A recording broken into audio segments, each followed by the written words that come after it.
کہتا ہوں let's suppose میں آپ کا بیانیہ مان لیتا ہوں یزید ملعون ہے، یزید خبیث ہے، مان لیا، میں نے مان لیا، سمجھے؟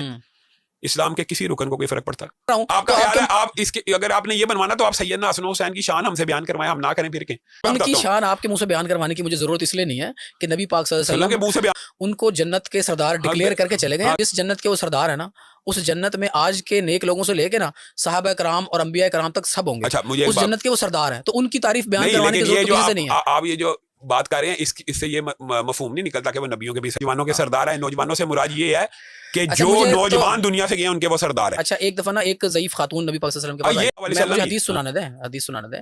ایک خاتون آئی تھی نبی پاک، انہوں نے کہا جی میرے لیے دعا کرے کہ میں جنت میں جاؤں. تو نہیں جائے گی، جوان ہو کے جائے گی. اس کے کان میں کوئی بات کی، رونے لگ گئی، پھر مسکرانے لگ گئی. تو لوگوں نے پوچھا، صحابہ کرام نے پوچھا، تو انہوں نے کہا کہ میں نے پہلے اس کو کہا ضعیف نہیں جائیں گے، پھر میں نے کہا کہ اللہ تعالیٰ سب کو جوان کر کے بھیجے گا. 33 برس کی عمر ہوگی اس کا مطلب یہ ہے، لیکن اس کا مطلب یہ نہیں کہ جو بوڑھے فوت ہوئے ہیں وہ بھی جوان کی کیٹیگری میں آئیں گے. 70 حوروں کا بوڑھے کیا کریں گے؟ جو میں کہا جو بوڑھے فوت ہوئے ہیں ان کو بوڑھا ہی اٹھایا جائے گا. نہیں، وہ سب جوان ہو کے جائیں گے جنت میں جوان ہو کے جائیں گے، لیکن ان کو بوڑھا کنسیڈر کیا جائے گا، ان کو جوان کنسیڈر نہیں کیا جائے گا. یہ بات ذرا تھوڑی سی آپ کو سمجھنے میں حدیث کے مفہوم میں فرق ہے. ایمان یہ ہے، ہمارا بھی ایمان اور عقیدہ یہ ہے کہ وہ نوجوان ہیں جنت کے سردار ہیں. نوجوان ہیں جنت کے سردار ہیں، جنت میں سب نوجوان ہوں گے. اچھا یہ لیکن اس سے مراد یہ وہ نبیوں کے سردار ہوں گے.